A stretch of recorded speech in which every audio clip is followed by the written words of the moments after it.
the last episode is fantastic because you bring kind of everything together of all of your travels around the world and talk about this event that happened in a fascinating way I'd never thought of before, where it was I think it was like a comet's wake that hit all around the Earth. Can you maybe talk about that? Because it then pulls in all the things that you've just discovered. It's almost like a It does indeed. flashback. When you're talking about a lost civilization, you really inevitably have to talk about a cataclysm. You're not going to lose a whole civilization to the point where it's remembered in myths and traditions, where there are some anomalous and unexplicable artifacts. You're not going to lose a whole civilization unless there was a huge cataclysm. And I was aware of this when I wrote Fingerprints of the Gods, which was published in 1995. It was obvious to me from a whole range of sources that there had been a cataclysmic event. And I put it somewhere around 12,500 years ago. The astronomy is very important. That Orion correlation link to 12,500 years ago, the way the belt stars line up perfectly with the pyramids 12,500 years ago, the way that the Sphinx gazes directly at the rising sun with the constellation of Leo behind it 12,500 years ago. This was the astrological age of Leo. I was very confident that something major had happened around 12,500 years ago, but I couldn't exactly specify what it was when I wrote Fingerprints of the Gods. And I looked into a number of possibilities, including Earth crust displacement, that might have led to a cataclysm on this scale. I was not to know that 12 years later, a team of scientists in the United States would come out with evidence of a massive global cataclysm that unfolded over those 1,200 years between 12,800 and 11,600 years ago, exactly the window that I had indicated in Fingerprints of the Gods. And they had very strong evidence for the cataclysm, not just myths, not just traditions, not just astronomy, but physical evidence on the ground.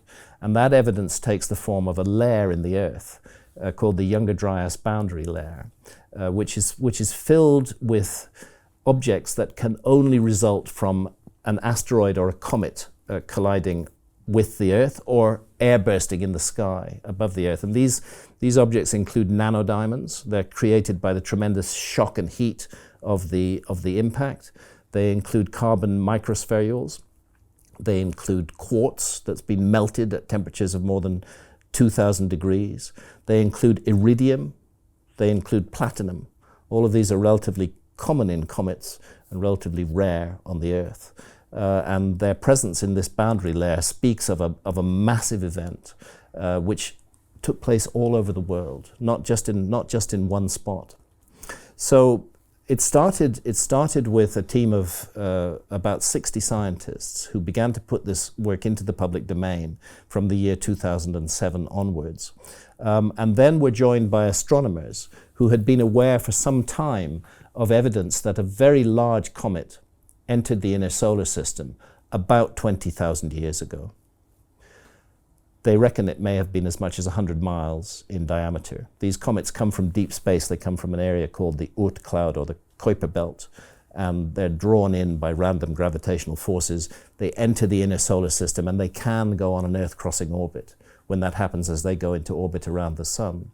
The evidence was that one of these comets entered the inner solar system about 20,000 years ago. And then it began to do what all comets do. This is a universal feature of comets. Every comet does it. When they enter an area of gravitational force, they start breaking apart into pieces. They start fragmenting. So your 100-kilometer single object is quite unlikely to collide with the Earth because it's a single object.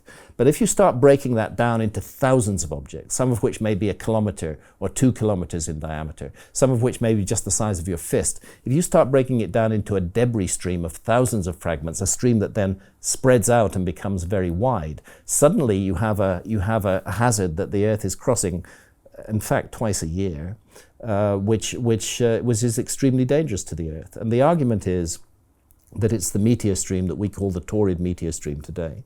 It's called the Taurid meteor stream not because it comes from the constellation of Taurus, because it looks like it comes from the constellation of Taurus. When you look up at the sky in November, beginning of November, end of October, and you start seeing shooting stars, they're coming out of the Taurid meteor stream, and if you look in the background, you'll see the constellation of Taurus way back. That's why it's called the Taurid meteor stream. The Earth crosses that meteor stream twice a year to this day. That meteor stream is 30 million kilometers wide. It takes the Earth 12.5 days to cross it on each crossing, once in June and again in November. The Earth is passing through a cloud of debris. We know there are large objects in that debris. The best known of those objects is called Comet Enki, named after a Sumerian god, oddly enough. Comet Enki is just a fragment of the original giant comet that began to break up 20,000 years ago. Comet Enki's got a diameter of 5 or 6 kilometers. If Comet Enki were to collide with the Earth today, it would be the end of civilization as we know it.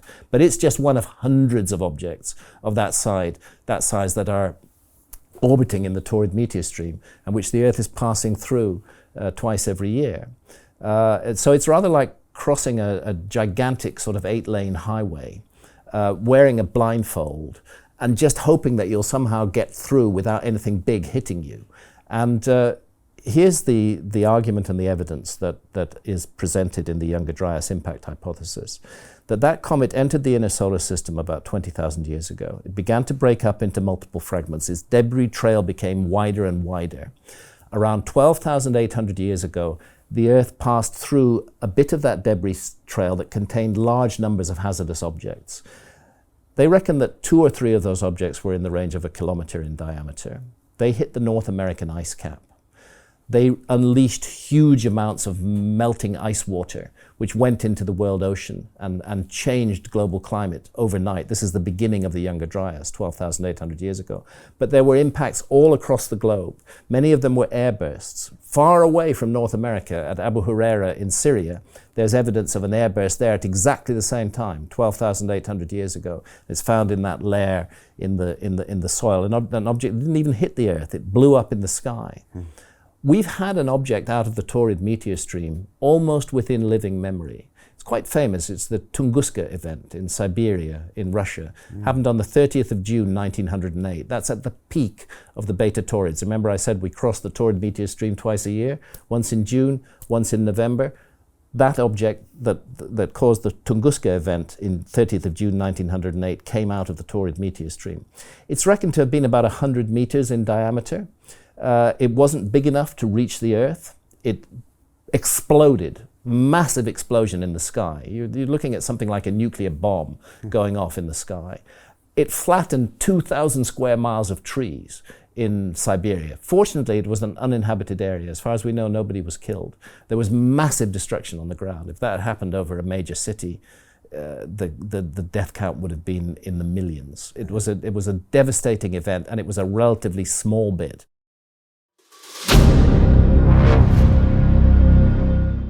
I'm looking for partners, collaborators, colleagues who want to join forces with me around the globe and create real value, generational wealth, and financial freedom for everyone else around the world. Get involved in the cryptocurrency markets, get involved in the NFT markets. This is your moment. Life all comes down to a few moments. Don't let this pass. Now it's not too late. Next year's going to be too late. Ultimately, this is about freedom. That's the way I see it. This is about giving power back to the people and enabling billions of people worldwide to use the financial markets to improve their lives and those of their friends and their families and their communities. Honestly, I think it's a violation of human rights not to allow people basic access to financial services. Because right now people are being kept in the dark, they're being robbed of education, and it's a travesty. And so I'm looking for people that want to join me and be a part of this solution. And that all happens inside the DeFi Academy. The gains my students are making are absolutely amazing. Double, triple-digit gains in the first month alone. That's amazing. This will change your life. Now is the time to get involved. I'm going to tell you exactly how my students in my academy made money in the last 30 days. I'm talking about real trading results. And let me just whet your appetite a little bit. Let me hit you with some numbers. I'm talking Brendan from New Zealand is up 68.77% on the month. Steve from Europe up 83%. Albert in Singapore up 169.9% on one single trade. I got Susan up 153% on her call options alone, also rocking 139% returns and 442% returns as well on individual trades. These are people that are changing their financial future in the last 30 days, but it's based on trading discipline. I've graduated over 500 students from inside my academy, from over 54 countries around the world. It's amazing. When it comes to crypto, DeFi, and blockchain, we love this space. We truly believe it's the future. This is down to our core. It's authentic to what we're doing, and everybody can tell through the camera because you can't make this stuff up. If you're watching me now, wherever you are, I implore you, take 60 seconds right now and join my academy. Apply today. Now you've got a chance. Life all comes down to a few moments. What are you gonna do? What's the choice that you're going to make?